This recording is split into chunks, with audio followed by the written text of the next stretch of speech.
d'Ivoire de ce jour qui va porter sur les séquelles respiratoires post-Covid. Donc, nous allons commencer, mesdames et messieurs, bienvenue à vous à la présentation des participants de cette session. Bonjour, mesdames et messieurs. Docteur Guillaume, pour vous présenter Yapo Agoussi, bonjour.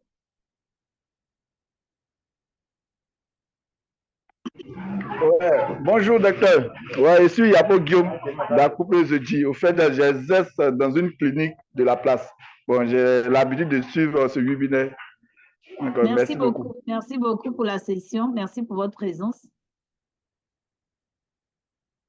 On n'est pas très nombreux ce matin. J'espère que les autres vont nous rejoindre bientôt. Monsieur Brou, Jean-Marcel, bonjour. Pour vous présenter. Salut, professeur, c'est l'expert. Oh, pardon. Je ne savais pas qu'il s'appelait Marcel. Je m'excuse. Excusez-moi, professeur.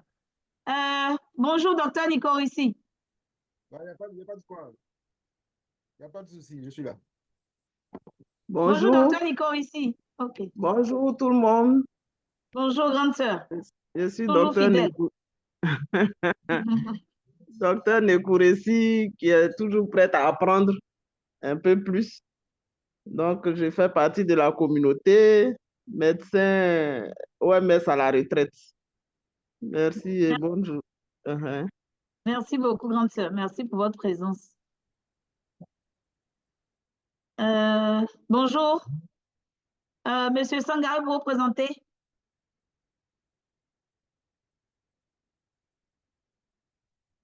Monsieur Sangare, c'est où vous m'entendez? OK. Ouvrez votre micro si ce n'est pas possible. Je vais passer à quelqu'un d'autre. Claudine, Madame Claudine, vous vous présentez? Onia. Bonjour. Ouvrez votre micro en bas et à gauche.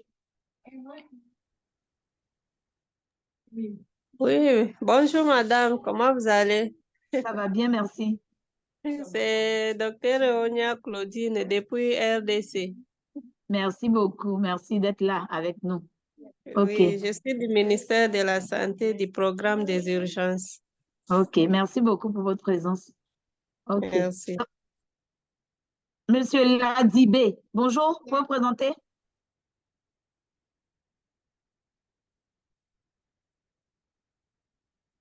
On ne vous entend pas, votre micro est fermé, monsieur Ladibé.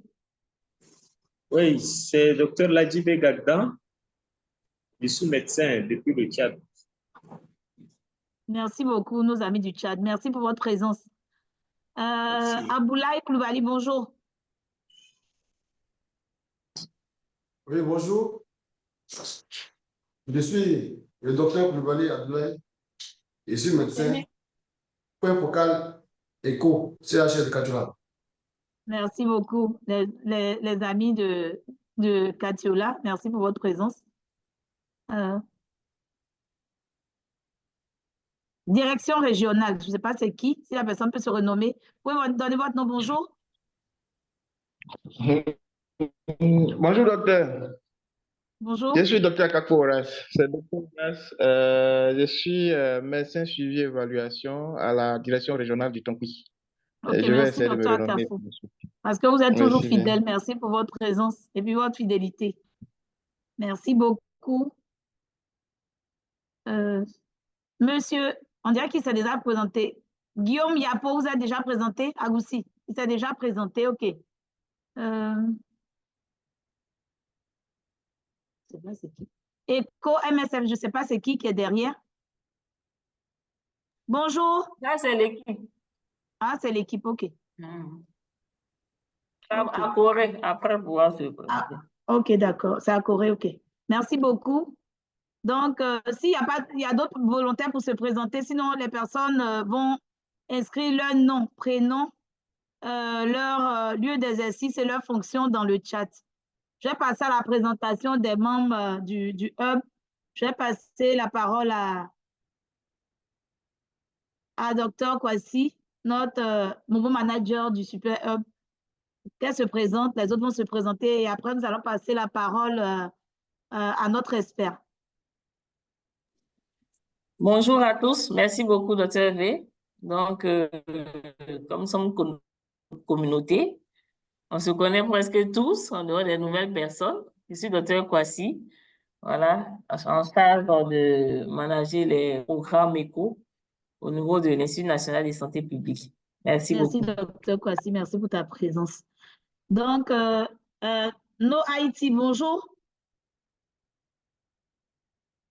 Haïti, Bonjour, docteur. présentez-vous, s'il vous plaît. Voilà, je suis Akore Kevin, l'IT de la section du jour. Je suis à l'hôpital général de Soubré, informaticien.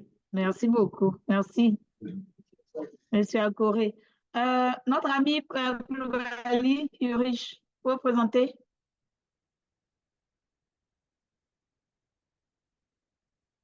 Monsieur Koulibaly, vous êtes avec nous? Bonsoir à tous. Bonsoir. Je suis Ulrich Koulibaly, chargé de projet Super Up Eco, INSP.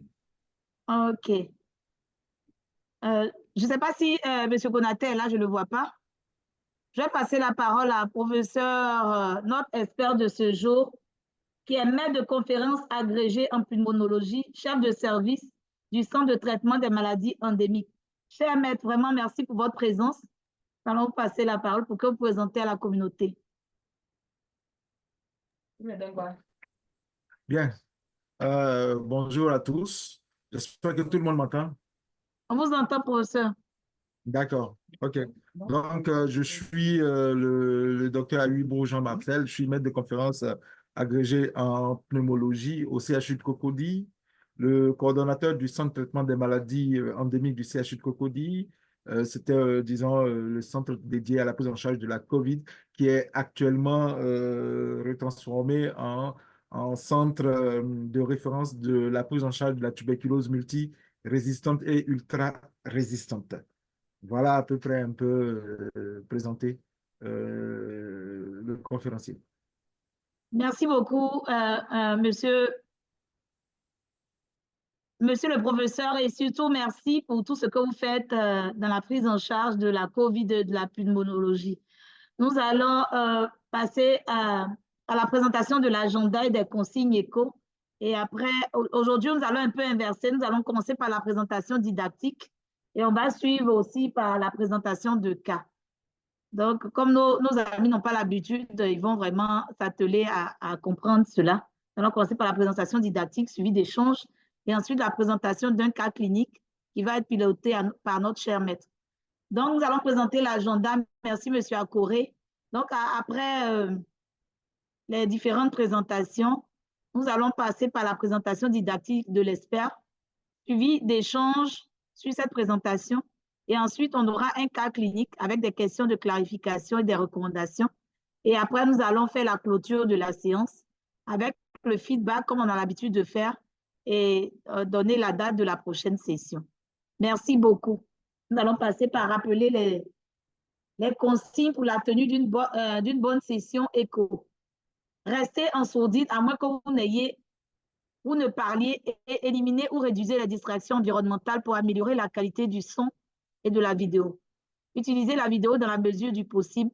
Faites face et établissez un contact visuel avec la caméra lorsque vous parlez. Utilisez un langage respectueux et approprié. Ne divulguez pas d'informations de santé protégées ou d'informations personnelles identifiables. Veuillez échanger dans le chat avec le IT pour résoudre les problèmes du Zoom. Veuillez entrer votre nom et votre organisation. Les diapositives de présentation et le lien d'enregistrement seront partagés par email par ceux qui ne sont pas inscrits après la session. Cette session enregistrée, votre présence vaut votre consentement. Merci. Et nous vous rappelons que vous allez obtenir un certificat de participation, mais vous devez remplir un court sondage. Nous fournirons un lien dans le chat pour accéder à l'enquête vers la fin de la session. Le lien est accessible pendant les 48 heures seulement. Le projet ECO collecte des inscriptions, la participation, les questions-réponses, les commentaires du chat et les réponses au sondage. Vos données personnelles resteront confidentielles. Ces données peuvent être utilisés pour la rédaction de rapports, pour la confection des cartes, des communications, des enquêtes, l'assurance qualité, l'évaluation, la recherche et pour informer de nouvelles initiatives. Je vous remercie. Donc, nous allons tout à l'heure passer à la présentation didactique de l'expert du professeur Awi Jean. Comme je vais encore vous rappeler, le thème de ce jour, c'est les séquelles respiratoires post-COVID. Donc, professeur, nous vous laissons la latitude de partager votre présentation.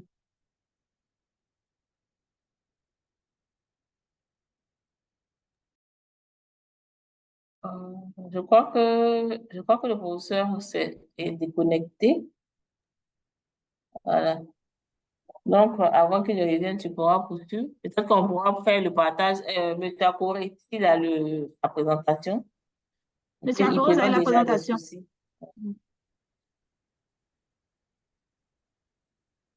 Akoré, Oui, oui, j'ai reçu la présentation, j'ai partagé. OK, merci. le temps que le professeur revienne, je crois qu'il a eu un souci de connexion.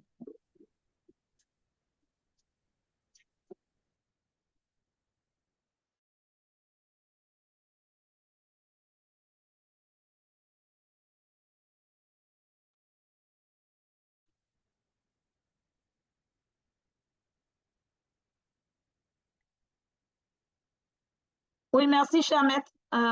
L'IT a partagé, c'est pas vous, c'est vous-même qui avez partagé la présentation. Merci. Oui, merci. Donc, En fait, professeur, comme on j'avais fait le déjà envoyé, partage ou vous faites le partage? vous pouvez faire le partage du moment où j'ai la main pour pouvoir faire défiler les diapositives, il n'y a pas de souci. Ah, d'accord. Donc, si on fait le partage, vous ne pouvez pas défiler. Donc, on va arrêter le partage là, comme ça, vous-même, vous allez faire votre présentation. Ah ben, d'accord, OK. Comme ça, vous coupez votre caméra. Parce que j'ai vu que vous avez... Voilà. Coupez votre caméra et puis vous allez faire la présentation.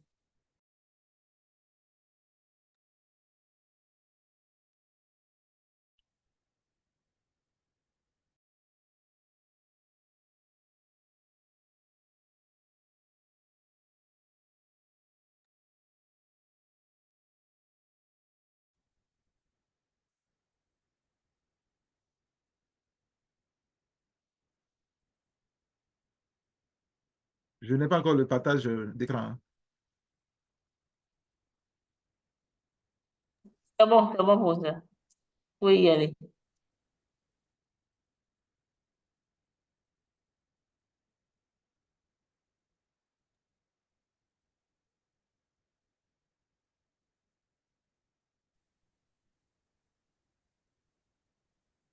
Putain, c'est quoi qui déconne comme ça? Bon,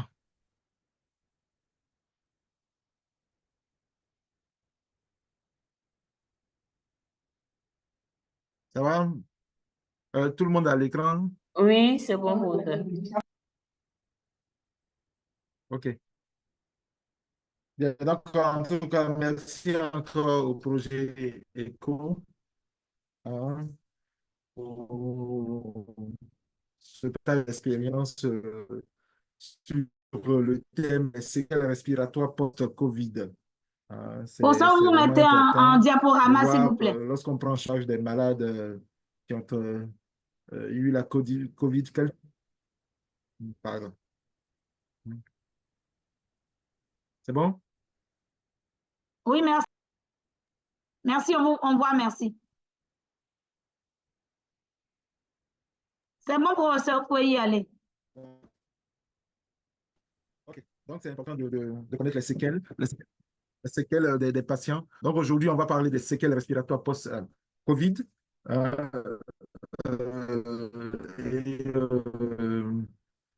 Ce temps suivant, on aura une introduction. On va vous parler de ces séquelles-là après dans des résultats d'études. On fera quelques commentaires. Et après ces commentaires et puis quelques recommandations, va suivre après la séance de cas cliniques et puis on fera la conclusion. Bien, il faut noter que la COVID-19, qui s'est répandu rapidement dans le monde à partir de la fin 2021, avait entraîné énormément de désordres sanitaires dans le monde. Surtout que le monde est revenu d'une telle épidémie.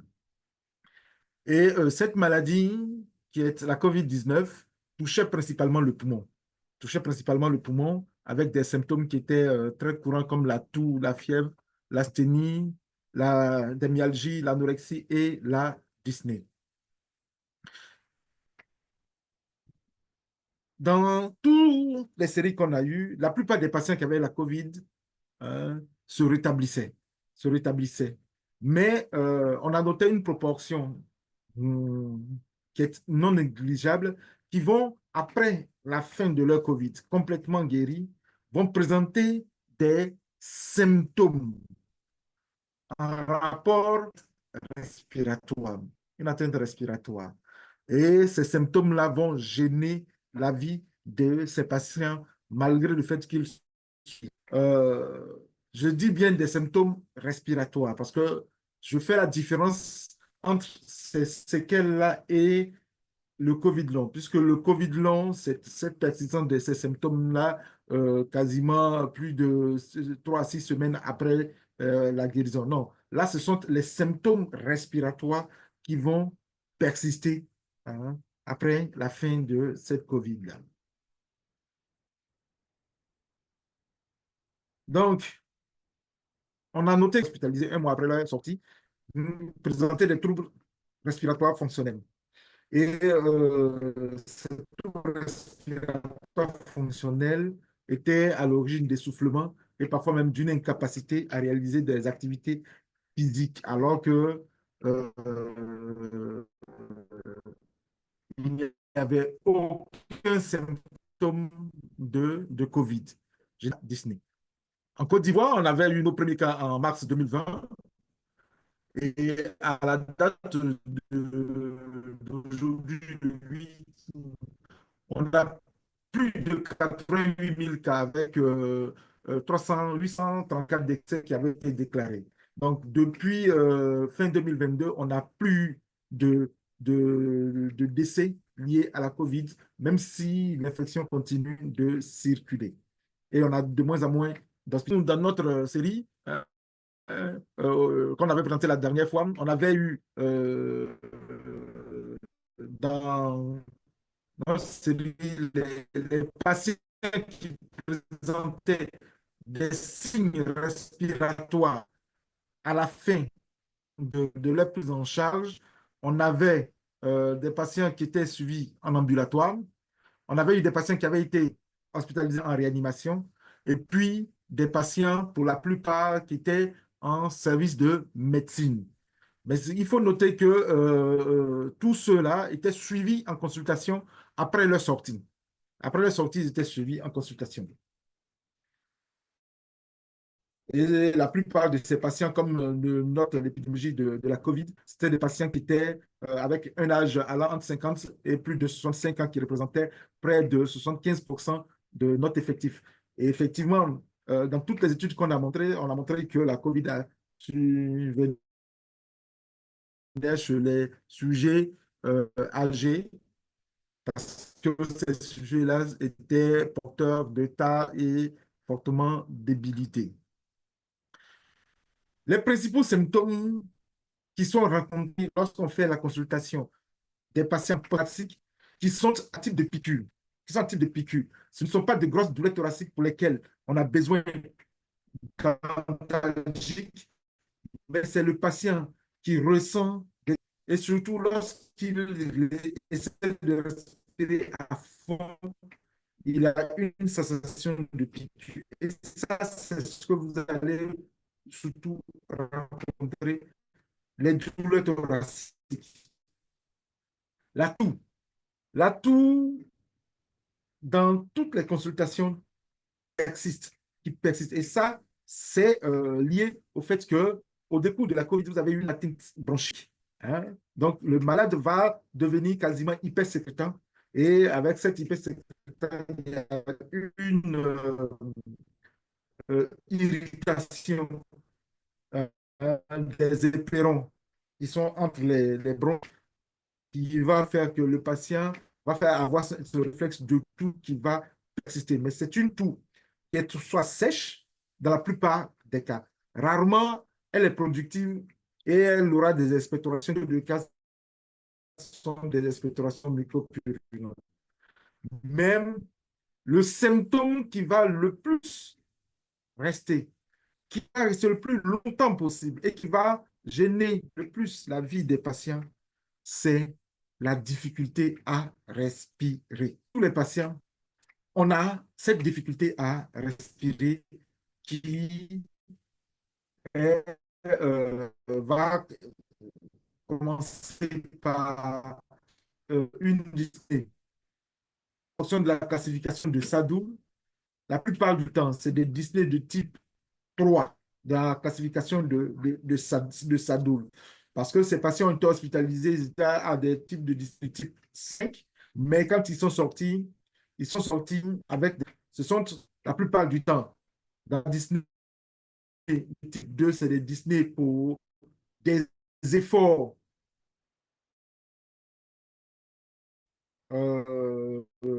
modérés, des efforts modérés. Donc, ces patients vont présenter cette dyspnée. Et c'est cette dyspnée-là qui va gêner les patients. Cette dyspnée va persister le plus long de l'atteinte du parenchyme pulmonaire. Plus, au décours de son hospitalisation, il y a eu une atteinte importante, plus le patient à la sortie va présenter une dyspnée qui va persister pendant tout le suivi. Et ça, c'est un élément important quand on fait le suivi des patients après la COVID, c'est de rechercher ces éléments-là, la douleur thoracique, la toux et la dyspnée, parce que c'est... Ces mêmes résultats sont retrouvés dans des études qui ont été faites en Suisse, où on retrouvait en tête, dans les symptômes respiratoires, 3 mois après les sorties, on retrouvait la dyspnée. Ça reste toujours un maître symptôme des patients lorsqu'ils sortent de l'hôpital après la guérison. Et puis venait la toux. Donc, ça dénote l'importance en consultation d'interroger les patients et de rechercher surtout la dyspnée, la toux et les douleurs thoraciques. Nous, dans notre série que nous avons eue, on avait eu une bonne partie des patients qui n'étaient pas vaccinés. Il faut noter qu'on était au début de la vaccination, donc la plupart des patients n'étaient pas vaccinés. Sur le plan de l'examen clinique, lorsque vous allez voir les patients, là, des patients vont avoir des signes de désaturation. Et ça, c'est important. Et ça, c'est lié surtout à l'atteinte avec leur maladie. Donc, les malades auront une saturation qui est inférieure à 14%, inférieure à 94%, parce qu'ils seront entre 85 et 14%, entre 85 et 94%. Et ça, c'est important. Donc, quand on voit un malade post-Covid qui a eu une atteinte respiratoire, il faut prendre obligatoirement la saturation en air ambiant pour pouvoir apprécier déjà le degré de dyspnée fonctionnelle reste polypnéique. Ils vont rester polypnéiques et la plupart auront une fréquence respiratoire qui sera supérieure à 20 cycles par minute.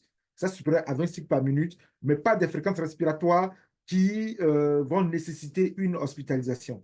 Donc, les patients vont avoir des fréquences respiratoires entre 20 et 25 cycles par minute. Et ça va se traduire sur le plan de la saturation par une baisse de la saturation et puis par la difficulté à respirer qui est la dyspnée.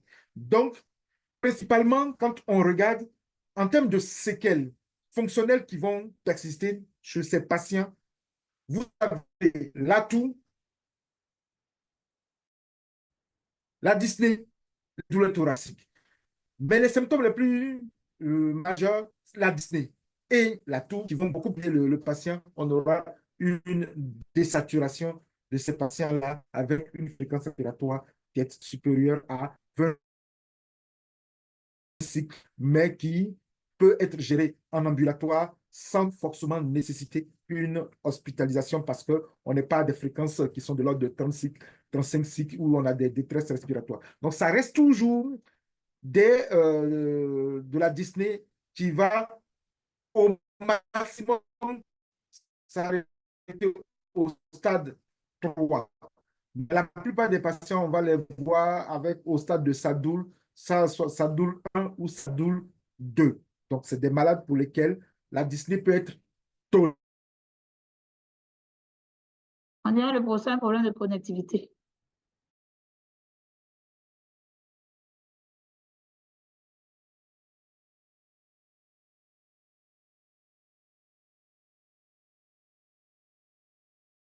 La parole à des personnes qui se sont connectées tout à l'heure.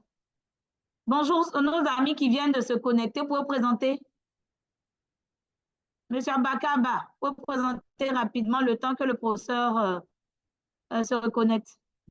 Ok, bonjour madame, je suis Aboubakar Ba, ingénieur des services de santé et économiste de la santé à la direction départementale de la santé d'ICIA. Merci beaucoup, merci pour votre présence. Merci. Monsieur Daré Baye, bonjour. Ou bien c'est pas... Bonjour, monsieur Daré Baye, bonjour.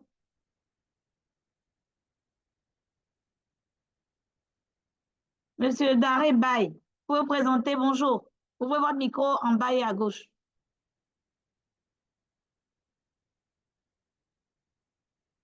OK. Les nouvelles personnes qui se sont connectées, qui n'ont pas eu à se présenter, s'ils peuvent se présenter, qu'ils lèvent la main pour ouvrir leur micro pour se présenter. Apparemment, monsieur Daré Baye ne m'entend pas.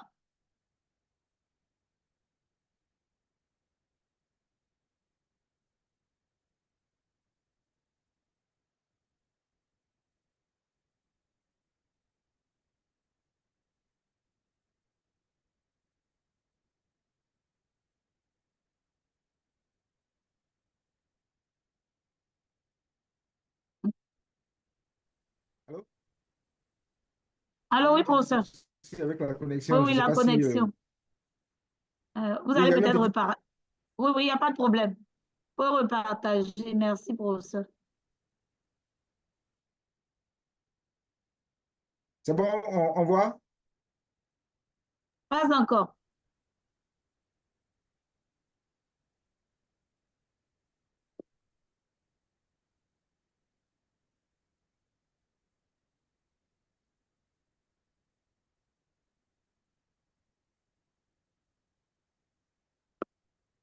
Au revoir, merci, professeur. Vous allez mettre en mode diaporama. Merci.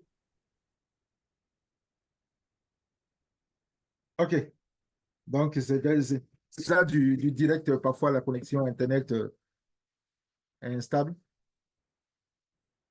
Bien. Donc, sur le plan de l'imagerie thoracique, les séquelles qui vont rester chez ces patients, la plupart du temps, ce sont des atteintes interstitielles qui vont persister. Et c'est ces atteintes interstitielles-là qui auront ce retentissement respiratoire qui va entraîner la toux et la dyspnée. Parce que ces atteintes, c'est l'atteinte de l'interstitium, c'est la zone d'échange entre les alvéoles et les vaisseaux. Et lorsque ces zones sont atteintes, on a beaucoup plus de difficultés à respirer et d'irritation. Et une fois que ces atteintes sont installées et qui sont fixées, cela va aboutir à la fibrose pulmonaire. La fibrose pulmonaire qui est la cicatrice au niveau du poumon, et ce sont des cicatrices qui sont indélébiles, qui sont fixées. Donc, la toux, la dyspnée, la douleur thoracique sont la conséquence de la persistance des atteintes interstitielles et voilà la fibrose. Les atteintes interstitielles qui sont étendues vont entraîner une désaturation des patients qui ont ces lésions. Sur le plan de l'imagerie, là, je vous montre l'image d'un patient quand vous voyez dans son suivi, vous avez ici l'atteinte interstitielle qui était étendue, étendue, et à la fin de son suivi clinique, on s'est rendu compte qu'on avait eu quand même une restitution ad intégrum. Quand vous voyez les lésions, c'était décembre 2020 et juin 2021, c'est quasiment 7 mois. C'est au bout de 7 mois qu'on a pu avoir une restitution ad intégrum. Donc, en tout ce temps-là, le patient a présenté la toux, la dyspnée. Et c'est au fur et à mesure que le patient se rétablit. Donc, sur le plan scanographique, vous allez avoir ces lésions-là qui vont persister, mais ce n'est pas aussi catastrophique. On peut avoir aussi parfois des fines réticulations et puis des lésions de fibrose qui vont entraîner des distorsions. On a ce patient ici qui avait des lésions interstitielles avec des pneumatocèles. Hein. Vous avez vu quasiment au bout de 24 mois de suivi, c'est en ce moment-là qu'on a eu une régression, pas totale des lésions. Ce patient, il va avoir quand même un fond de dyspnée et un fond de toux qui va persister. Donc, il faut avoir en tête cela pour son suivi. Là, je vous ai montré un peu des images d'atteinte des petites voies, mais bon, ce n'était pas le plus intéressant. Là aussi, on a un patient, ça, qu'on a pris. Là, c'était dans une revue, dans l'European Respiratory Journal, qui avait montré la persistance de ces lésions-là, l'aspect en rayon de miel et des pneumatocèles chez des patients qui avaient ce qu'on appelle les dilatations des bronches. Ce sont des lésions qui sont définitives. Et il n'y aura pas de cicatrisation. Donc, ces infections, ces lésions au niveau du parenchyme pulmonaire vont entraîner des dilatations des bronches et des aspects en fibrose avec l'aspect en rayon de miel. On a cherché, nous, dans l'étude que nous avons menée, pour voir si on avait un lien avec la persistance des lésions et puis l'imagerie, mais on s'est rendu compte que chez les patients qui étaient en surpoids, on avait quand même un lien avec la persistance des lésions, parce que le P était significatif. Donc, déjà, lorsque le patient est en surpoids, on a un risque que les lésions persistent le plus longtemps possible et avoir un retentissement sur la fonction respiratoire. C'est la même chose avec les antécédents. Sur le plan fonctionnel, en termes de spirométrie, vous allez avoir une baisse des débits au niveau des bronches périphériques. Ce n'est pas au niveau des grosses bronches. C'est surtout au niveau des bronches périphériques qui sont explorées par le DME 75, 50 et 25 et qui seront abaissées. Donc, et ça se comprend parce que c'est une atteinte interstitielle, c'est une atteinte des bronches, des périphéries, plus les bronches diminuent de calibre et plus elles sont beaucoup plus atteintes. Donc, vous allez avoir cela et c'est ce qui va expliquer ce fond de dyspnée. Pas une grande dyspnée, mais ce fond de dyspnée de ces patients et l'atout de ces patients. Donc, lorsqu'on fait le suivi, il faut demander spirométrie et dans la spirométrie, vous allez voir une VMS qui est normale la plupart du temps parce que le VMS explore les gros troncs bronchiques et puis le DME 75, 25-75 va explorer les bronches périphériques et ce sont elles-mêmes qui sont les plus atteintes. Et une fois que vous faites la spirométrie, vous allez voir que vous allez avoir le plus des syndromes restrictifs. Donc, on va avoir une atteinte restrictive et puis une obstruction pour la simple et unique raison que vous avez une atteinte des bronches périphériques qui sont explorées par le DME 25-75. Donc, soit c'est une atteinte restrictive, soit c'est une atteinte obstructive et quelques rares fois, c'est une atteinte mixte. Et c'est cela qui va conditionner aussi la prise en charge future des patients.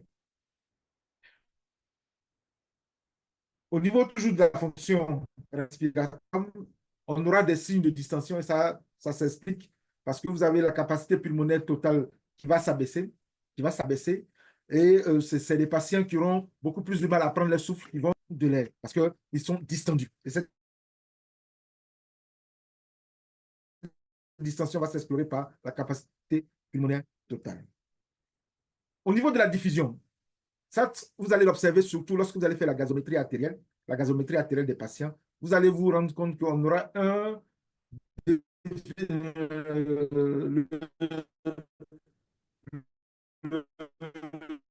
débit de diffusion du CO2, du CO, parce que le monoxyde de carbone est 2 fois plus difficile que l'oxygène. Lorsqu'on injecte du monoxyde de carbone, on se rend compte qu'on aura une baisse de cette diffusion-là chez ces patients.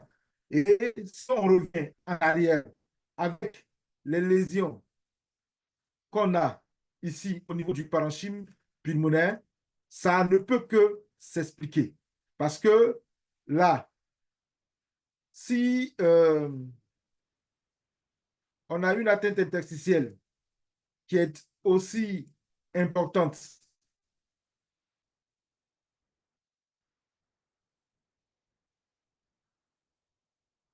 comme le montre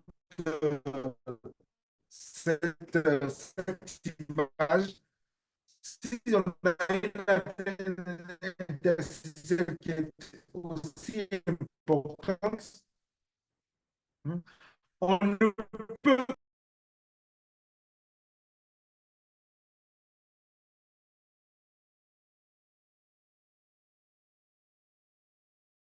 Mesdames et messieurs, je pense que le professeur a un petit problème encore avec sa connectivité. Je vois une personne encore nouvelle connectée, je crois, c'est M. Kwaku Innocent. Vous pouvez vous présenter, monsieur? Bonjour. Monsieur Dr. Kwaku, Hervé, vous pouvez ouvrir votre micro? Oui. je pense que Monsieur Akoré, peut-être que vous allez projeter sa présentation Oui, et peut-être que ça va puis il ne faciliter. fera parler que là-bas, voilà, parce que Il peut dire simplement diapo, diapo et tout. on Ok, va essayer de faire d'accord. ça comme ça.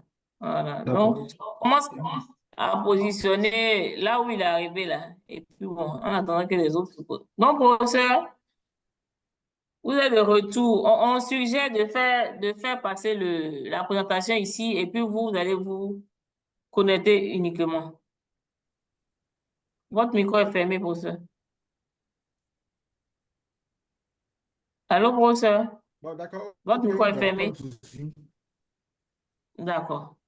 Donc, monsieur Il est Akoré, vous pouvez d'accord. faire le partage. Non, non. Vous m'entendez là?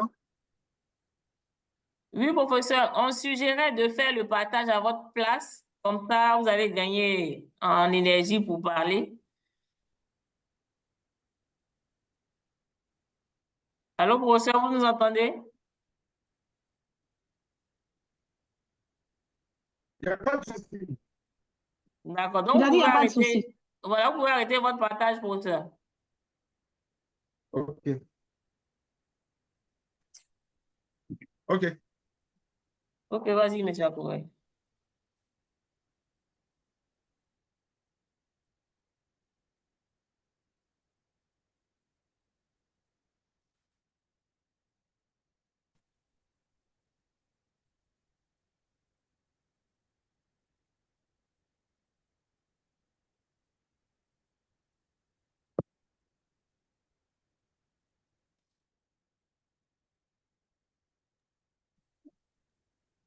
Le partage, Donc, j'espère que continuez, tout le monde. Akoré. D'accord. Allons-y devant. Allons-y.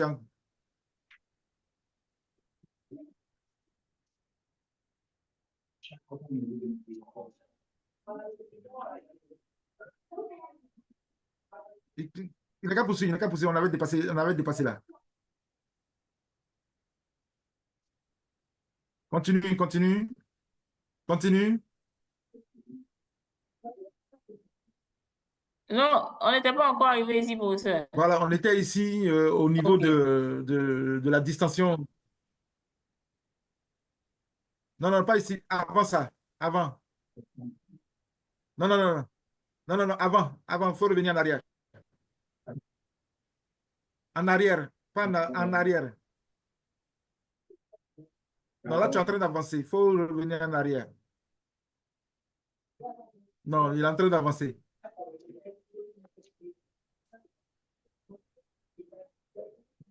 Il faut revenir en arrière. Je vais en arrière. C'est quel diapo, professeur? Oui, oui. Diapo numéro combien? Reviens encore. Je ne sais plus, je n'ai pas mémorisé. Oui, Reviens, va en reviens. arrière On parce est que si aux on alentours n'était de. pas encore Reviens, arrivé on a ici. environ deux. Reviens encore. Voilà, c'est quelque part Repars en ici. arrière. Entre les deux diapos là. Voilà, c'est Ici. ici. C'est ici, professeur. Voilà, repars en arrière. Voilà, ici. Donc,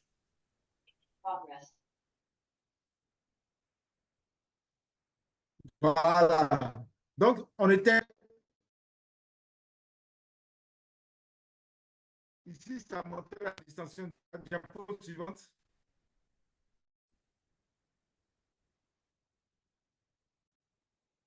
Diapo suivante. Et ici, comme je le disais, quand vous allez avoir une baisse de la diffusion du CO2, qui va entraîner un problème dans les échanges gazeux. Donc, lorsque vous avez ces patients-là, cette baisse de la diffusion du CO est en rapport avec l'atteinte du parenchyme que je et la Disney. Allons-y. Diapo suivante.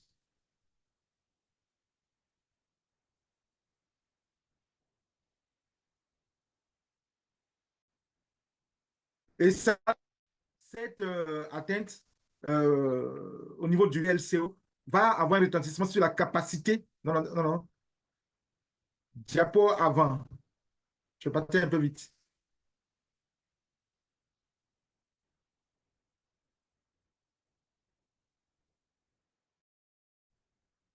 Diapo avant. Voilà. Donc, cette baisse de la diffusion du CO aura une atteinte, un retentissement sur la capacité d'effort des patients. Et cette capacité d'effort sera mesurée par le test. Ne pourront pas arriver au terme du qu'ils arrivent au niveau du test de marche à 6 minutes, on se rend compte que la distance parcourue est inférieure à la distance par rapport à ce patient-là. Donc, cette atteinte-là va persister le plus longtemps qu'il va falloir surveiller. Diapo suivante.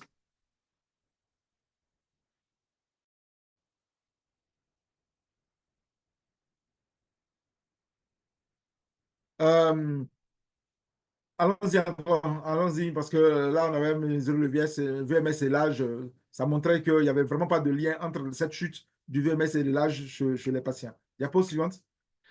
Sur le plan spirométrique, on s'est rendu compte que plus la tête interstitielle, plus on avait des lésions, pas interstitielles, mais surtout des bulles d'emphysème et des lésions de fibrose, on pouvait quand même, chez certaines personnes qui avaient des lésions fibrosées, on allait avoir une baisse du VMS chez ces patients-là et avoir même un syndrome parfois restrictif chez eux. Donc, plus on a une atteinte à type de fibrose, plus le syndrome restrictif sera beaucoup plus important chez ces patients-là. Diapo suivant.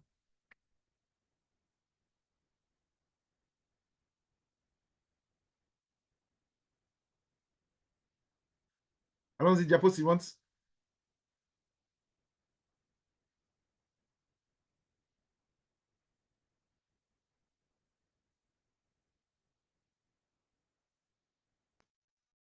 Bien. Au terme véritablement de ces lésions, qu'est-ce qu'il faut retenir? Première des choses, il faut savoir que chez les patients, en termes de séquelles, d'abord de séquelles fonctionnelles, c'est l'atout, la dyspnée et la douleur thoracique. Ça, c'est ce qui va persister le plus longtemps possible après l'atteinte de la COVID. Sur le plan de l'imagerie, on aura des atteintes interstitielles qu'il va falloir surveiller et puis des lésions de Il peut faire passer les diapos, s'il vous plaît. des dilatations de bronches.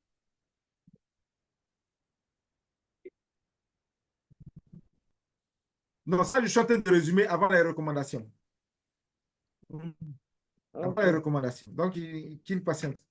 Donc, vous aurez ça. Maintenant, sur le plan, faire la biologie, la gazométrie artérielle de ces patients, vous allez avoir soit une baisse de l'oxygène, de la PO2, ou bien lorsque vous allez faire vous allez avoir une chute du DLCO qui est par rapport avec la tête, la fonction ventilatoire, quand on fera la spirométrie, on aura une baisse des débits des bronches périphériques, et puis, on aura aussi des signes de distension qui sont en rapport avec l'essoufflement des patients. Donc ça, ce sont les principales séquelles qui vont persister. Donc au décours de ces séquelles-là, qu'est-ce qu'il faut retenir pour nous, médecins? Qu'est-ce qu'on doit faire? Diapo suivante.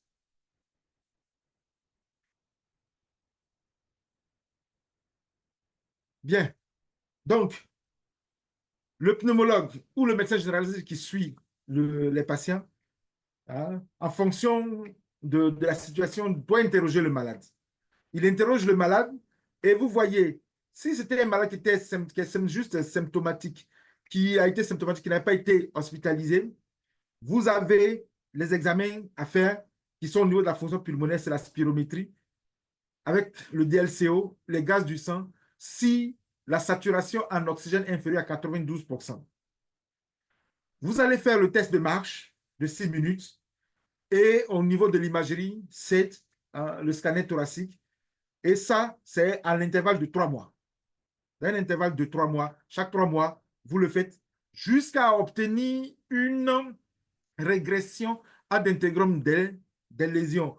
Ou bien si au bout de 2 ans de suivi, les lésions sont fixées, ça veut dire que ce sont des lésions qui sont définitives, qui ne vont pas régresser. Chez le malade qui a été hospitalisé, en termes d'examens à faire, c'est quasiment les mêmes examens, et c'est le même suivi. Ça, c'est le malade qui a été hospitalisé sans signe de gravité. Et pour le patient qui a été hospitalisé pour une COVID sévère et surtout qui a fait un séjour en réanimation, et ce sont des patients qui vont avoir des atteintes comme ce que je vous ai montré au niveau du scanner, du scanner, vous allez associer à la plethysmographie qui va permettre de faire la capacité pulmonaire totale de ces patients-là et qui va nous montrer des signes de distension. Et c'est le même suivi des patients. On voit ces patients-là chaque 3 mois, et le suivi doit avoir lieu sur 2 ans. C'est au bout de 2 ans qu'on peut avoir une restitution ad integrum du poumon. Si au bout de 2 ans, il n'y a pas de restitution ad integrum, on considère que les lésions sont fixées de façon définitive. Diapo suivant. Et une fois que vous avez ces lésions qui sont installées, il faudrait, puisque c'est une inflammation qui a lieu, on considère, et selon les recommandations internationales aujourd'hui, c'est d'ajouter une corticothérapie inhalée pour ces patients-là. Quand ils ont c'est de faire une corticothérapie inhalée qui va améliorer, surtout lorsqu'ils ont un syndrome obstructif, qui va améliorer l'état de ces patients, qui va leur permettre de mieux respirer. S'ils ont un syndrome obstructif, vous devez obligatoirement y mettre des corticoïdes inhalés. Et ça nécessite que vous ayez fait la spirométrie qui va vous montrer qu'effectivement, on a un syndrome obstructif, surtout qui va prédominer sur les petites branches. Et vous devez réévaluer chaque 4 à 6 semaines le traitement. Et ça, ce sont surtout des nouvelles recommandations. Diapo suivante.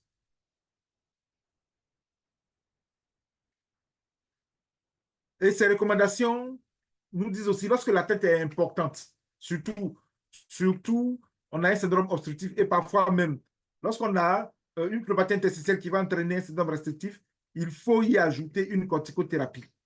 Mais cette corticothérapie, c'est une corticothérapie par voie générale. Et c'est une corticothérapie qui va se faire sur une longue durée, qui va nécessiter toutes les précautions à prendre pour la corticothérapie au long cours. Diapo suivante. C'est la même chose que je l'ai dit, qui montrait là les bénéfices de cette corticothérapie-là sur la fonction ventilatoire chez les patients qui a montré que lorsqu'on faisait cette corticothérapie inhalée ou générale, on avait une amélioration de la fonction ventilatoire chez ces patients. Diapo suivante. Là, je vous ai montré, ça c'est une revue de la littérature qui a montré à peu près l'amélioration des lésions chez un patient qui avait une pneumonie organisée, et qui, au décours de cette corticothérapie inhalée et systémique, a eu une amélioration. Donc, on a les diapos A et B qui sont les lésions initiales et les diapos C et D qui sont les lésions, les images scanographiques qui se sont améliorées quasiment après 12 mois de suivi. Diapo suivante.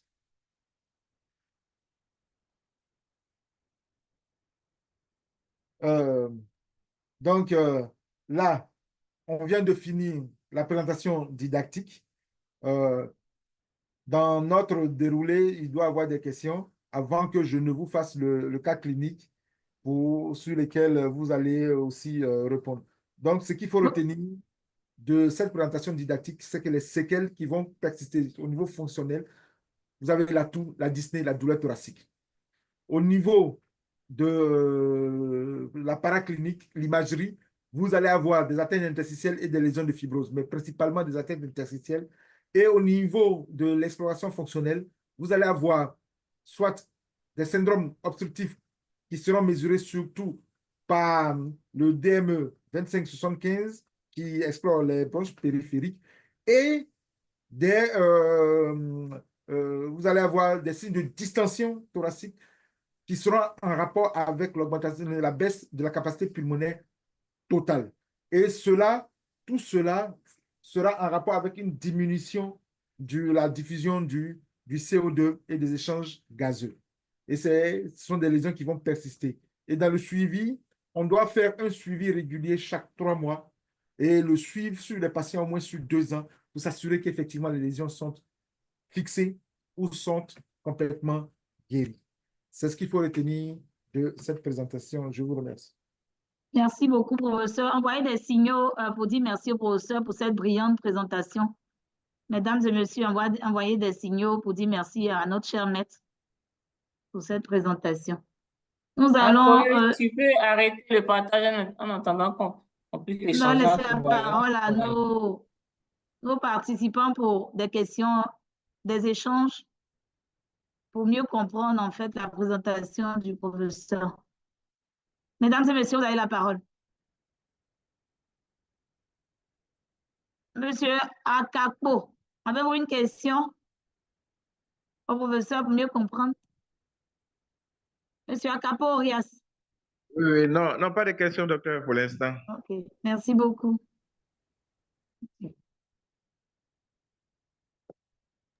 Il y a notre aîné qui a la main levée, docteur. Oui, oui, docteur Nicoressi. Oui, merci beaucoup. Merci à notre expert pour cette brillante présentation.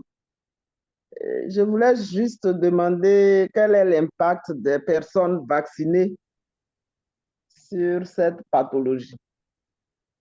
J'ai vu qu'il y a un lien entre l'obésité, un lien avec d'autres choses, mais je n'ai pas suivi, peut-être je n'ai pas bien suivi le lien entre les personnes vaccinées ou non vaccinées par rapport à cette pathologie. Merci beaucoup. Merci beaucoup, docteur. Professeur? Oui, merci beaucoup. Oui. Ce qu'il faut noter, c'est qu'en fait, la vaccination prévenait contre les formes graves. Mais ça n'empêchait pas d'avoir les formes graves. Et la vaccination, comme ça prévient contre les formes graves, c'est surtout les formes graves qui vont garder beaucoup plus de séquelles. Donc, plus on est vacciné, plus on va faire des formes légères, moins on aura de séquelles. Ça, c'est de façon globale. Mais dans notre étude, on n'a pas eu de lien entre les personnes vaccinées et la survenue de séquelles. Voilà. Excusez-moi, donc excusez-moi, donc si je comprends bien que je sois vacciné ou pas, j'ai fait ma forme sévère où j'ai les séquelles.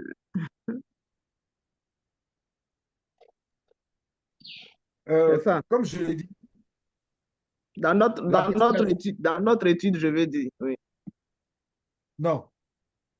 Que vous soyez vacciné ou pas, ça n'empêche pas de faire parfois des formes graves. Oui. Ceux qui ont fait des formes graves auront beaucoup plus auront beaucoup plus de séquelles. Parce que là, les atteintes sont beaucoup plus importantes. Oui. Voilà. Oui, parce qu'on Sinon, on se vaccinait par rapport aux formes graves, pour ne pas avoir les formes graves.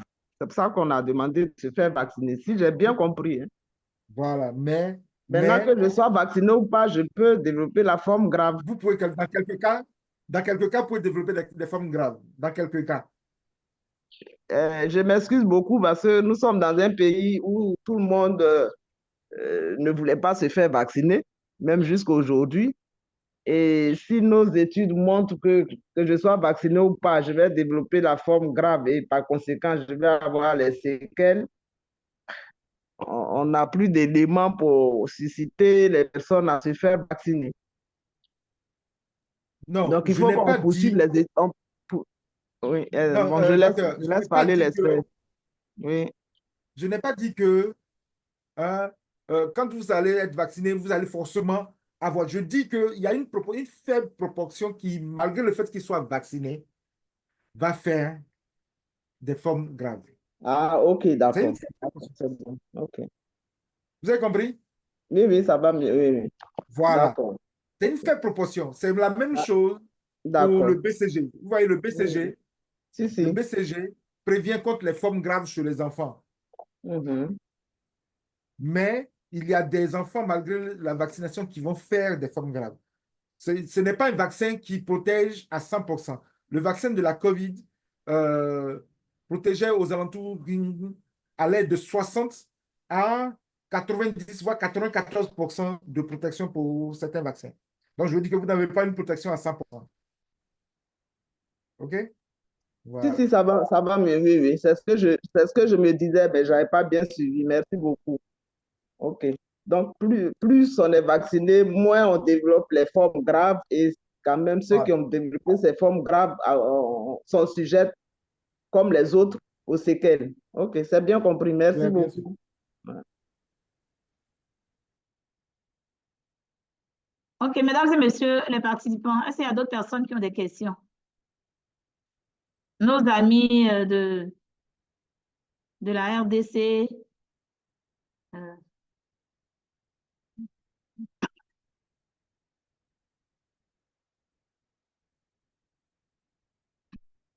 Madame K, est-ce que vous avez une question, professeur?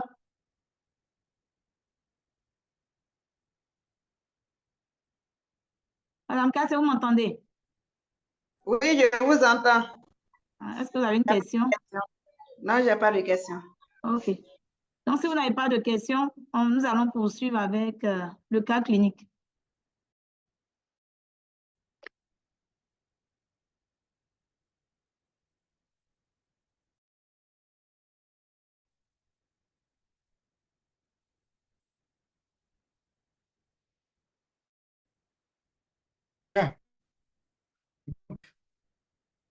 En termes de cas clinique, il s'agit d'un patient qu'on a reçu ici. J'espère que tout le monde. Donc, il s'agissait de M. KB qui avait 55 ans. C'était un banquier. Il était diabétique type 2, mal équilibré, et il était sous antidiabétique, mais il était mal équilibré. Il était hypertendu. Il a reçu ses 2 doses de vaccin AstraZeneca. Et en début juillet 2021, il a présenté une toux avec une rhinite et une fièvre.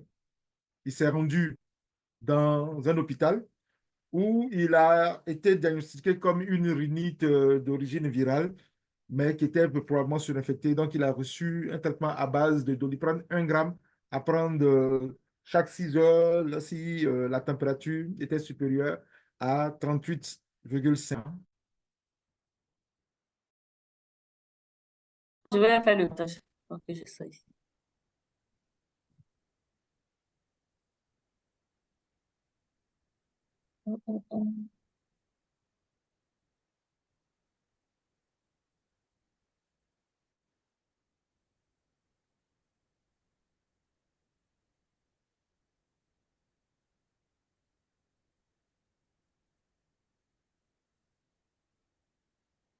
Instant, je suis. Ok, ok, ok. Instant. Les aléas du- C'est bon? OK. Donc, sous ce traitement, diapo suivante.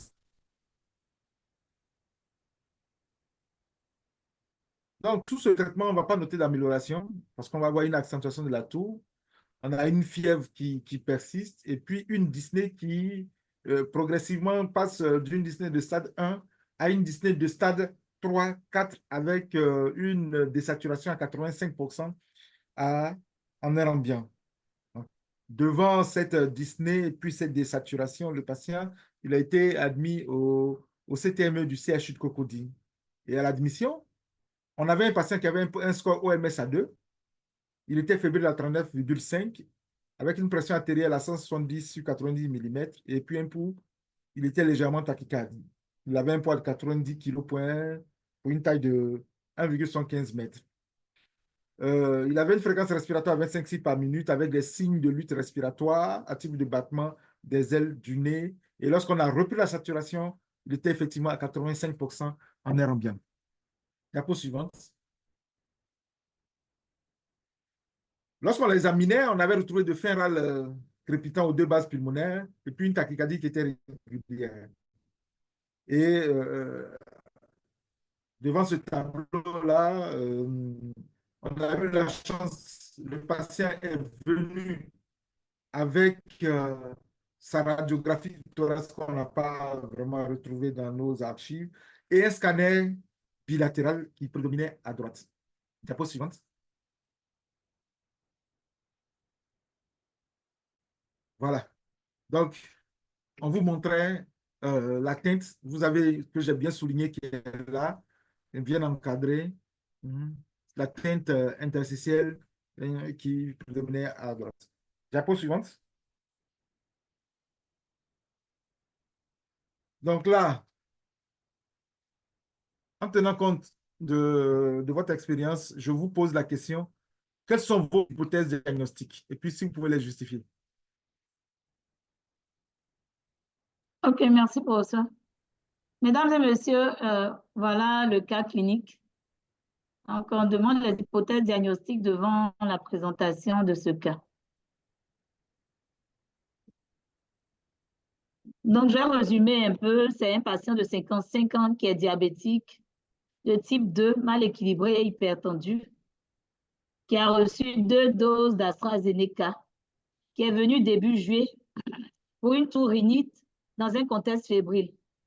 Et il a bénéficié dans une structure de la place d'un traitement à base de Doliprane et Augmentin pendant une semaine.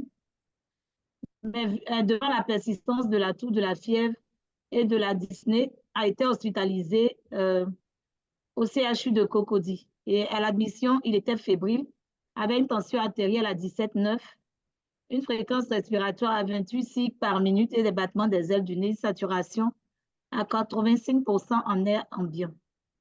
Et l'imagerie a montré au niveau du scanner une atteinte alvéolaire interstitielle bilatérale à prédominance à droite. Et après 10 jours de traitement, je crois qu'il y a une régression de la fièvre. Donc, devant ce cas, le professeur demande quelles sont les hypothèses diagnostiques. Vu l'image radiologique, le scanner et avec les signes. Mesdames et messieurs, vous avez la parole. Mesdames et messieurs les cliniciens.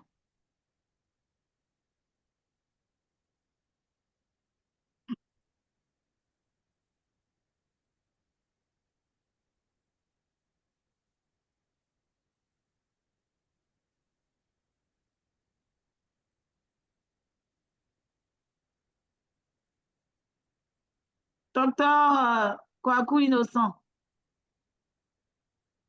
vous pensez à des hypothèses diagnostiques particulières devant le cas? Docteur, c'est M. Kwaku Innocent, informaticien à l'hôpital général de Soubré. Ah, vous êtes informaticien. Autant pour moi, vous ne pouvez pas. Merci. Donc, je vais passer à quelqu'un d'autre qui est médecin. Ah, ok. Est-ce qu'il y a un candidat qui veut se jeter à l'eau? Un médecin qui veut risquer. Docteur Kipré Bertin. Est-ce que vous êtes avec nous?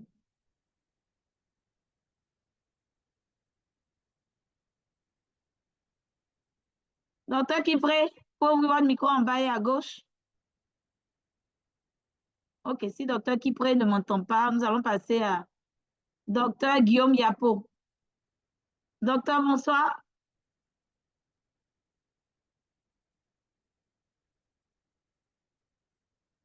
Docteur Guillaume Yapo Agoussi. Le professeur demande les hypothèses diagnostiques devant la présentation de ce cas. Qui veut bien se jeter à l'eau? C'est juste vraiment mettre en place vraiment une communauté de pratique sans jugement, donc n'hésitez pas. On est là pour apprendre des uns des autres.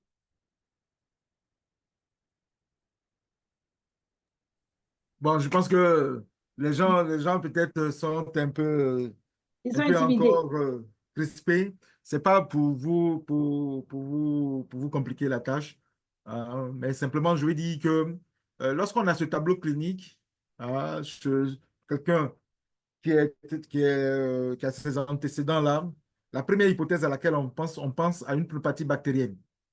Hein. C'est-à-dire que vous pouvez penser à une pneumopathie bactérienne, vous pouvez penser à une pneumopathie virale de type COVID, hein, et puis même penser à une tuberculose pulmonaire. C'est-à-dire que la forme aiguë, c'est la pneumonie caseuse. Donc, quand vous avez ces trois hypothèses, soit une pneumopathie bactérienne, soit une pneumonie caseuse, une tuberculose ou une pneumopathie virale, ça nécessite que vous fassiez des examens. Des examens complémentaires qu'il faut obligatoirement faire pour étayer votre diagnostic. Diapo suivante. Donc, ces examens qu'on a fait, on a fait la numération phobie sanguine qui était revenue normale, il n'y avait pas d'hyperleucocytose. On avait la CRP qui était à 56.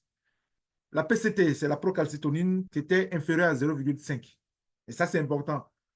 Parce que quand vous avez une PCT qui est inférieure à 0,5, ça veut dire que vous n'êtes pas en face d'une cause bactérienne. La glycémie du patient était à 2,75 sans acétonurie. L'examen des crachats était négatif. Et quand on a fait la PCR COVID, elle était positive. Donc, ce qu'il fallait retenir, c'est que ce patient, il était en train de faire une COVID, disons, grave. Une COVID grave. Et ça, c'est important parce que quand vous avez un patient, il faut obligatoirement demander ces examens, surtout si vous avez une PCT qui est négative. Ne vous entêtez pas à penser que c'est une pneumopathie bactérienne. Il faut faire obligatoirement aussi les bacilloscopies des crachats. C'est impératif devant ces lésions-là parce que la tuberculose peut prendre n'importe quelle forme. Et puis, dans notre contexte, vous avez aussi maintenant la PCR COVID qu'il faut faire. Diapo suivante. Donc, le patient, il a été hospitalisé. On l'a mis sous oxygène à fort débit au masque à haute concentration. On a mis de la dexaméthasone à la dose de 8 mg par jour. Et on pensait aussi qu'il y a quand même une surinfection parce que ça faisait longtemps qu'il était malade. Parce que ses expectorations, à un moment, ont commencé à devenir mucopurulentes. Donc, il était surinfecté. Comme il avait déjà eu de l'augmentin, on est passé à une C3G et on l'a anticoagulé pour éviter qu'il nous fasse une embolie pulmonaire parce qu'on sait que le virus de la COVID entraîne des microcoagulations au niveau des petits vaisseaux. Diapo suivante. Donc, sous ce traitement, après 10 jours de traitement, on a eu une régression de la fièvre.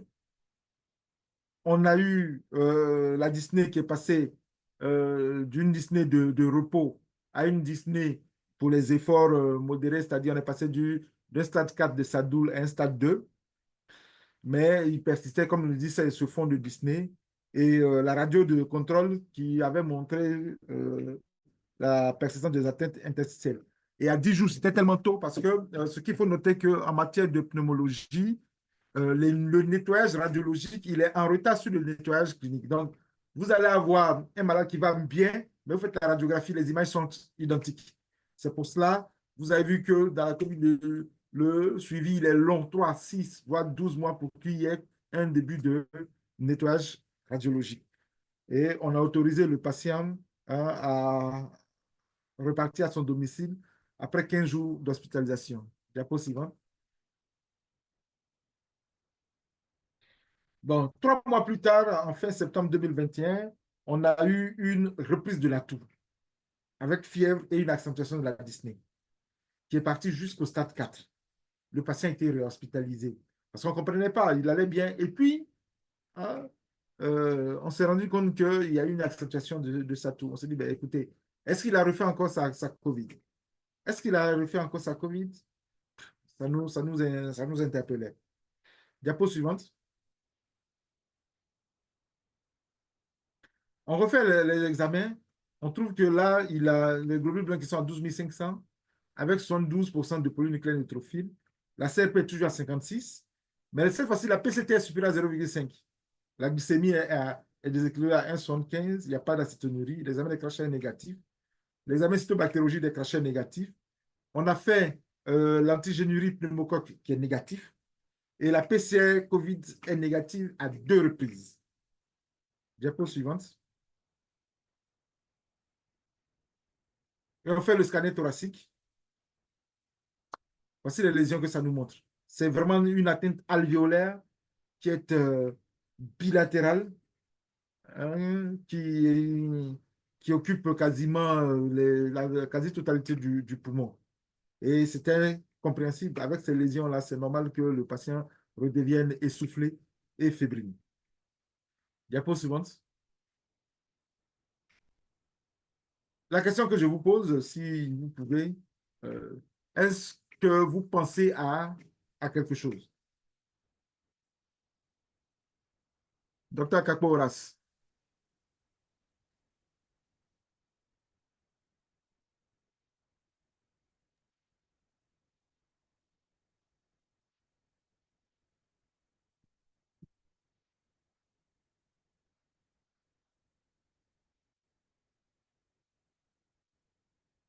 Docteur Nicovissi a levé la main.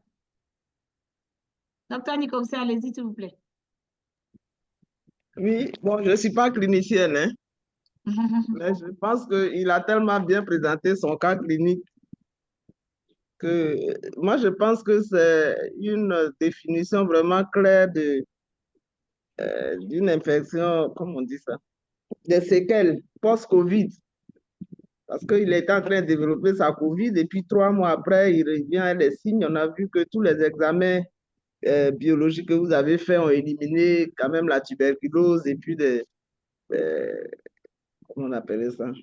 Les trucs, les pneumopathies bactériennes. Et les images là nous ont montré par rapport à ce que vous avez présenté au début. Mais je crois que c'est un cas vraiment avéré de complications post-Covid après les 3 mois. Mais je ne suis pas clinicienne, hein. Je prends ça avec des pincettes. Merci. Merci beaucoup, docteur. Professeur? Oui, mais je pense que déjà, elle n'est pas clinicienne, mais elle a réussi quand même à se débrouiller. Ça, c'est important pour nous tous. Ça fait que c'est très facile. Elle pourra orienter les patients. Donc, quand vous avez ce cas clinique, il a fait une COVID qui lui avait déjà laissé des séquelles. Et on se rend compte que là, la PCT, elle est positive. Elle est positive. Donc, ça veut dire qu'on a probablement une cause bactérienne quelque part là-bas. Donc, c'est, en termes d'hypothèse, on pourrait penser à soit une rechute de sa COVID ou une infection, une pneumopathie bactérienne ou même une surinfection de ces séquelles. Et au regard des antécédents du patient, les BK sont négatifs, la PCR COVID est négative et on a une hyperleucocytose à prédominance polynucléaire neutrophile. On pense que le patient, il a surinfecté ces séquelles qu'il avait de sa COVID. Et c'est normal.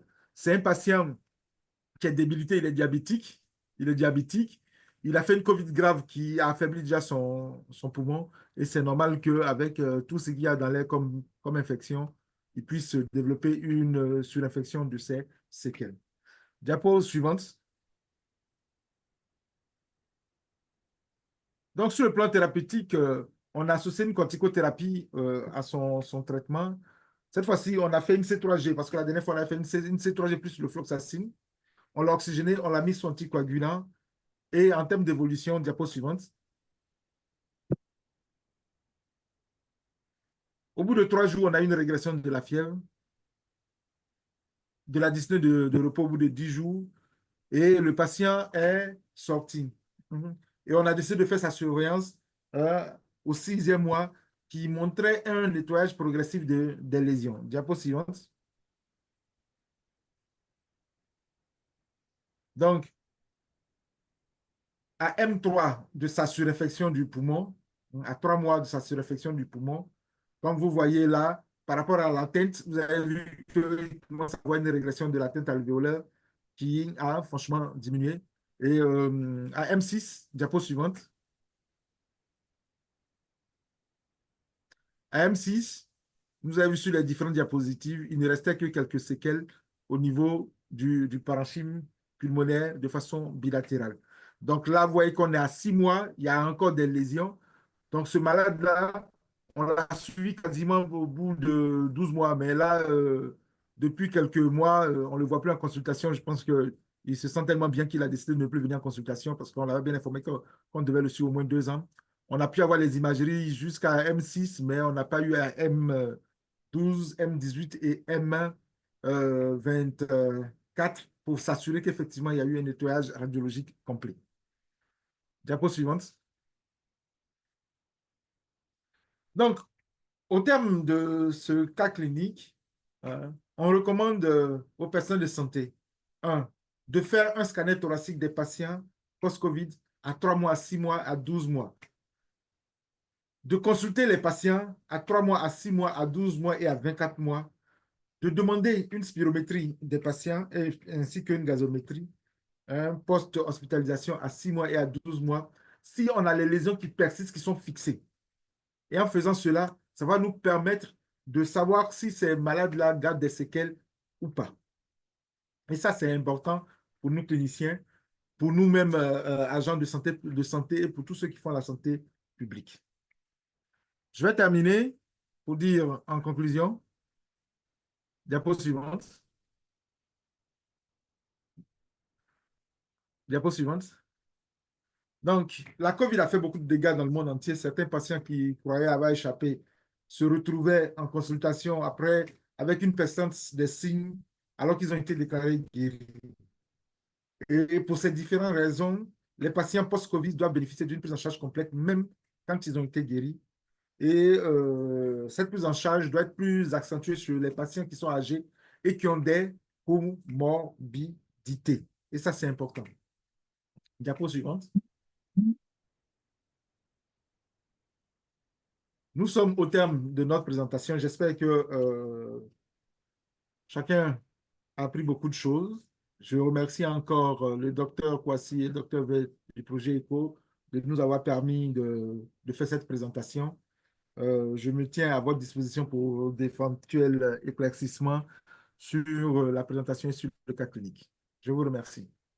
Merci beaucoup. Envoyez des signaux pour dire merci à notre cher maître qui a vraiment présenté avec brio un cas clinique et avec les recommandations qui s'en suivent. Vraiment, merci beaucoup. C'est vraiment un enseignement vraiment qui nous montre vraiment ce que les séquelles post-COVID avec les images radiologiques, les images scannographiques. Merci beaucoup, cher maître. Merci, mesdames et messieurs. Si vous avez des questions à poser à notre expert, on a eu la chance d'avoir vraiment tout, quoi, avec les recommandations à la fin. Vraiment, merci, cher maître. Si vous n'avez pas de questions, docteur Kwasi? Ouais, bon, il y a docteur Nico ici qui a la main levée. Oui, aujourd'hui, c'est mon jour, vraiment. Il n'y a pas de problème, il y a 2 autres personnes, allez-y. Je voulais vraiment remercier et féliciter notre expert parce que Vraiment, sa présentation, les deux présentations étaient tellement bien faites que même nous, non-cliniciens, nous sommes à l'aise pour orienter les patients et nous orienter nous-mêmes. Voilà, je crois que pour le moment, c'est les questions, ce n'est pas les recommandations, mais je vais terminer en disant que je demande toujours à Dr Kwasi de nous aider à avoir les directives parce que nous tous, on rencontre des malades. On va en consultation, mais nous sommes toujours sur les palus. Il faut que ce soit les malades qui disent voilà ce que j'ai. Mais on devrait faire des hypothèses diagnostiques et faire, en tout cas, la prise en charge qu'a présenté notre expert est tellement bien structurée que ça doit nous servir de base pour toutes les pathologies. Vraiment, je vous remercie et faites des directives, des leaflets pour afficher dans toutes les structures de santé de telle sorte que même si un patient arrive, il lit, il sait, il peut améliorer sa prise en charge. Merci beaucoup, professeur. Et puis, bon, bonne suite. Merci beaucoup, docteur Nicoressi, pour cette belle suggestion. Nous allons donner la parole à docteur Claudine Onia. Madame, allez-y, posez votre question. Merci beaucoup, madame, pour m'avoir accordé la parole. Merci au présentateur des cas. Vraiment, félicitations. Nous avons beaucoup appris. Bon, j'espère que vous m'écoutez. On vous entend bien, madame. Allez-y. Oui, ma question, c'est savoir par rapport à la recommandation de continuer avec les scanners jusqu'à 12 mois après le traitement. Est-ce que c'est supposé qu'après les 12 mois de traitement, il n'y aura plus de problèmes au niveau des parenchymes ou soit après les 12 mois, s'il y a encore des séquelles, tout ça, il faut continuer avec les scanners ou comment? Ou c'est supposé qu'après 12 mois de traitement, il n'y aura plus de problèmes au niveau des parenchymes. Merci beaucoup. Merci beaucoup. Cher maître, professeur, Oui, la question. Voilà. En fait, quand on fait les différents scanners, c'est pour voir si on commence à avoir un nettoyage radiologique. Si au bout de 12 mois, vous voyez que les lésions persistent, ça fait une année de suivi, il va falloir considérer que ces lésions-là sont fixées. Et que ce patient-là va garder ça comme des séquelles définitives. Donc, c'est pour cela, parfois, on recommande même d'aller jusqu'à 2 ans pour s'assurer qu'effectivement, ces lésions-là n'ont pas changé. Mais vous faites le scanner à 6 mois, à 12 mois, vous voyez que c'est les mêmes images. Après 1 an, vous allez vous dire que ça, ce sont des lésions qui sont fixées. Mais maintenant, pour le reste du suivi, vous partez jusqu'à 2 ans pour avoir un suivi clinique correct. Au bout de 2 ans, si vous avez la possibilité de refaire un nouveau scanner, vous refaites un nouveau scanner pour apprécier par rapport au dernier scanner qui a été fait. Voilà. Merci beaucoup, professeur. OK. Docteur Kwasi, vous avez levé la main aussi tout à l'heure. Merci beaucoup. Merci, professeur, vraiment pour ce cas très intéressant. Ça me donne l'envie qu'on puisse présenter ça à la prochaine session. Donc, le thème, c'est comorbidité COVID avec diabète. Donc, ma question, c'était de savoir, bon, je ne sais pas, est-ce que ce patient, est-ce que sa prise en charge a été faite en lien également avec les diabétologues pour essayer de rééquilibrer comment on appelle, la glycémie de ce patient? Et puis aussi, je voudrais savoir, c'est-à-dire le patient, il est diabétique. Ensuite, il a reçu 2 doses de vaccin AstraZeneca. C'est-à-dire quel était le délai après sa 2e dose et puis l'apparition des signes? Parce qu'on a eu des cas où, après la 2e dose de vaccin, les patients ont fait la COVID même. Voilà. C'est pour ça que je posais la question. Merci pour ça. Oui, docteur, voici, tous les patients qui étaient hospitalisés au CTME étaient toujours, quand ils avaient des tas à type de diabète, étaient faits avec un diabétologue, parce qu'on avait la chance d'avoir dans l'équipe un diabétologue qui venait rééquilibrer. Mais une fois qu'ils sont sortis, ils sont adressés à leur diabétologue. bon, nous, on les revoit qu'en consultation, on ne peut pas juger du bon suivi des recommandations qui ont été faites par le diabétologue. Mais la plupart, ils étaient bien suivis. Mais ce patient particulièrement, ce sont les surinfections qui déséquilibraient son diabète. Donc, finalement, ils sont partis à l'insuline. Ils sont passés à l'insuline pour pouvoir l'équilibrer. Parce que sous antidiabétique oral, on n'arrivait jamais à l'équilibrer. Donc, c'est sous insuline qu'il a été équilibré. Maintenant, le délai, bon, je n'ai pas mis ça dans le dossier, je ne me souviens pas. Mais je sais que il avait eu ces 2 doses de façon récente. Mais je ne peux pas te dire le délai hein, par rapport à l'apparition des symptômes.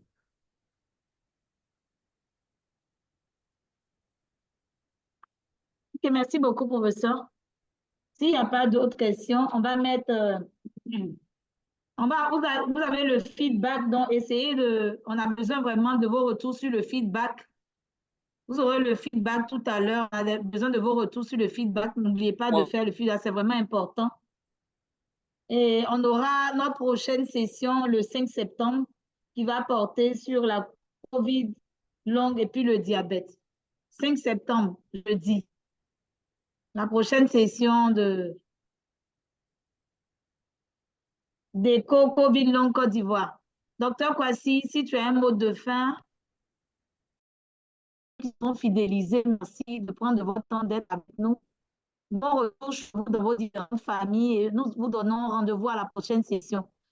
Et nous vous recommandons aussi de venir nous présenter les cas. Nous avons besoin vraiment de